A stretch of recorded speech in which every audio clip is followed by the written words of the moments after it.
il y a un point commun très positif sur lequel nous voulons nous appuyer avec le président de la République, c'est la vigueur de l'entrepreneuriat africain. C'est tous ces jeunes qui créent des entreprises, toutes ces femmes qui veulent créer des entreprises, qui surfent souvent des problèmes de financement, mais ce qui sauvera l'économie africaine, j'en suis convaincu, c'est l'entrepreneuriat africain, c'est les PME africaines, c'est l'esprit d'entreprise qui anime beaucoup de jeunes dans les États africains. Et moi, je dois dire mon admiration pour tous ces jeunes entrepreneurs que je rencontre, toutes ces femmes entrepreneurs que je rencontre, parce qu'elles ont beaucoup de difficultés à lever les financements nécessaires. C'est cet esprit d'initiative et d'entreprise que nous voulons soutenir. La plupart des spécialistes en effet sont d'accord pour dire que l'une des clés de la...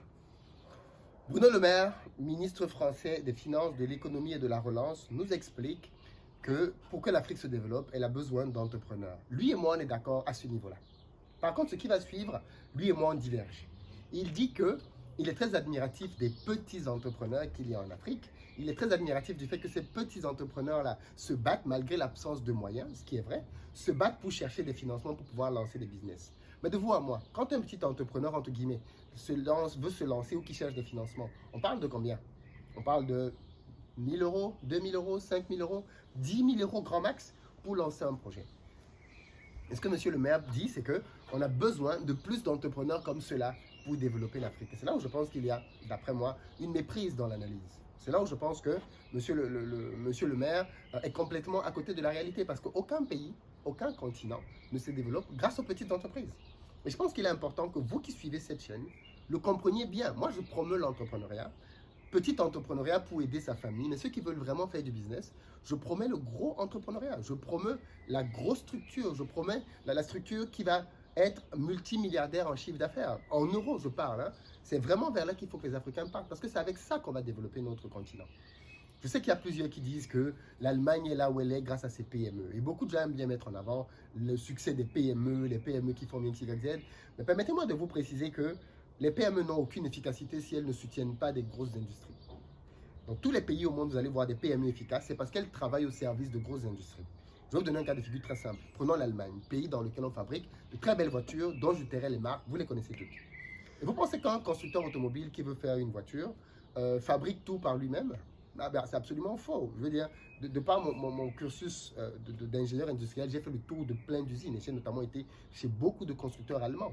Beaucoup de constructeurs allemands, quand il s'agit de construire leurs produits finis, sous-traitent énormément de composants de ce produit-là. Prenons une voiture, vous pensez que c'est quand un constructeur allemand veut faire une voiture, qui fait tout dans la voiture? Bien sûr que non. Il va faire le moteur, il va peut-être faire la carrosserie, mais il va déléguer plein de choses. Il va déléguer les fauteuils, il va déléguer je sais pas moi, le système électronique, il va déléguer les enceintes, il va déléguer peut-être les pare-brises, il va déléguer les pneus, il va déléguer plein de choses. À qui? À des PME. Les PME vont donc travailler pour venir soutenir l'industrie. Voilà comment ça fonctionne. Donc quand on vient nous dire en Afrique que ce dont nous avons besoin nous, pour nous développer, ce sont des PME, la question c'est, les PME vont soutenir qui? Qui est-ce que ces PME vont soutenir? Donc c'est une équation inefficace. On va avoir des entreprises de taille intermédiaire qui vont mourir intermédiaires. Et c'est ça le problème. La maman qui faisait les beignets hier, quand vous revenez 10 ans plus tard, elle est encore en train de faire les beignets de la même manière. Et c'est ça le problème. Alors oui, on a beaucoup d'entrepreneurs, mais beaucoup d'entrepreneurs en Afrique font de l'entrepreneuriat de survie. C'est pour manger, c'est pour envoyer un enfant à l'école, c'est pour payer une scolarité, c'est pour payer ses frais de santé. Ce n'est pas pour pouvoir bâtir quelque chose de grand. Et c'est ça le problème avec l'entrepreneuriat en Afrique, c'est que les entrepreneurs stagnent. Et ils stagnent pour plusieurs raisons. Il y a une raison de mindset, il y a une raison de financement, c'est vrai, mais il y a des raisons qui sont connues pour cette stagnation. Donc la dernière chose qu'il faut nous dire, c'est qu'on a besoin de rester avec des petits entrepreneurs qui vont se battre pour pouvoir s'en sortir. Faux. Le Nigeria, première puissance africaine économique, le démontre bien. Pourquoi le Nigeria est la première puissance en Afrique, malgré la corruption et tous les problèmes qu'on connaît au Nigeria? Eh bien parce que le Nigeria a beaucoup de gros entrepreneurs qui ont des structures qui pèsent plusieurs milliards. Prenez par exemple le classement des hommes les plus riches d'Afrique officiel. Les deux premiers sont nigérians, on parle toujours de Dangote, mais beaucoup de gens ignorent que le deuxième au classement s'appelle Mike Adenuga et il est aussi nigérien. Il est aussi nigérien. Donc vous prenez le top 10 des hommes les plus riches au Nigeria et avec les business, vous allez avoir 10 Nigériens. Vous faites la même chose dans les pays francophones, vous allez avoir 10 entreprises françaises. C'est ça le problème. C'est que ceux-mêmes qui ont des business un peu importants dans nos pays sont étrangers. Donc ils finissent de faire l'argent chez nous et ils le rapatrient chez eux. Donc du coup, nos business à nous, nos entreprises à nous, ce que nous lançons, restent petits.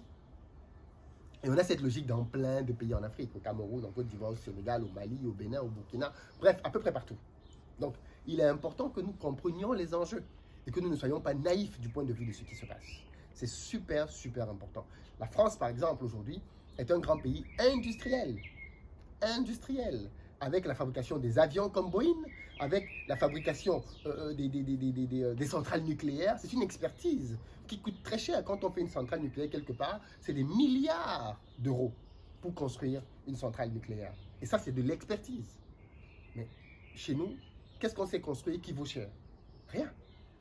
Qu'est-ce qu'on s'est construit qui vaut cher? Rien. Donc c'est là que les choses se passent. Il faut que les Africains fassent un switch dans leur mindset et qu'ils arrêtent de vouloir construire le petit bistrot du coin et qu'ils pensent plutôt à construire la société qui va changer le monde, qui pense à construire la multinationale qui va embaucher 50 000 personnes. Oui, c'est de ça dont on a besoin. On a besoin de grosses industries, de grosses sociétés. Et pour ça, il faut qu'il y ait un shift dans le mindset. Et c'est pour ça que je consacre du temps sur cette chaîne à partager mes expériences et à venir former les gens sur place pour leur inculquer le bon mindset et les techniques. Parce que je pense qu'il y a des techniques qui nous permettent de croître. Moi, j'en ai appliqué plusieurs et j'ai bien vu la différence au niveau de la croissance de mes entreprises. Il y a des techniques qui existent, il y a un mindset qui fait la différence et mis ensemble, on peut aller très loin. Donc, si toi aussi tu veux te former, si tu veux avoir des résultats exceptionnels, je t'invite à venir à mes formations. La prochaine, c'est à Abidjan ce week-end. Donc, si tu es à Abidjan, samedi prochain, viens te former avec moi à l'hôtel Azalaï. J'espère que tu as déjà pris ta place. Si ce n'est pas le cas, prends rapidement ta place. Et si tu es au Sénégal, ce sera la semaine d'après, le samedi 26 à l'hôtel Savannah. Là aussi, prends rapidement ta place. Je sais qu'il y a beaucoup de gens qui nous attendent dans d'autres pays. Le Mali, on est en train d'organiser le Mali. Le Bénin, le Togo, c'est en cours d'organisation. Donc, les dates vont être mises à jour bientôt. Pareil pour les amis qui sont en Amérique du Nord. Canada et États-Unis, ce sera pour septembre, probablement début septembre. Et enfin, les amis qui sont en France, on a une date désormais, c'est le 28 septembre. Initialement, on pensait que ce serait le 11, mais on a eu un petit souci au niveau de la salle. Donc, on est décalé au 28 septembre. Mais fondamentalement, venez vous former, venez apprendre, venez changer votre vie et venez vous réaliser. L'entrepreneuriat change radicalement des vies. Et la première vie que ça change, c'est la tienne, parce que ça te permet d'enfin découvrir ton plein potentiel. En tous les cas, mon point ici, c'était de dire que l'analyse de Monsieur le maire est par moments juste, mais tronquée profondément, parce que ce dont nous avons besoin, ce n'est pas des petits entrepreneurs qui vont faire des beignets, qui vont faire 2-3 petites choses à côté. C'est des gens qui vont vraiment peser sur les économies, comme les Nigérians peuvent le faire, et impacter durablement l'économie de leur pays, mais à plus grande échelle du continent. On ne peut pas aller loin si on veut réussir en Afrique en restant dans une échelle nationale. C'est pas possible. Et ça, c'est le tort de beaucoup de nos super entrepreneurs africains. C'est qu'ils voient juste leur pays. Mais vous allez voir que tous les grands dont je vous ai parlé sont sortis de leur pays. Dangote, il est partout avec son ciment.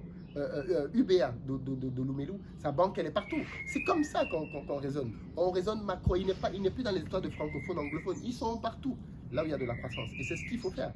Mais pour pouvoir arriver là, il faut d'abord avoir le mindset et derrière, avoir les techniques et autres, bien évidemment, pour pouvoir réussir et prospérer de cette manière-là.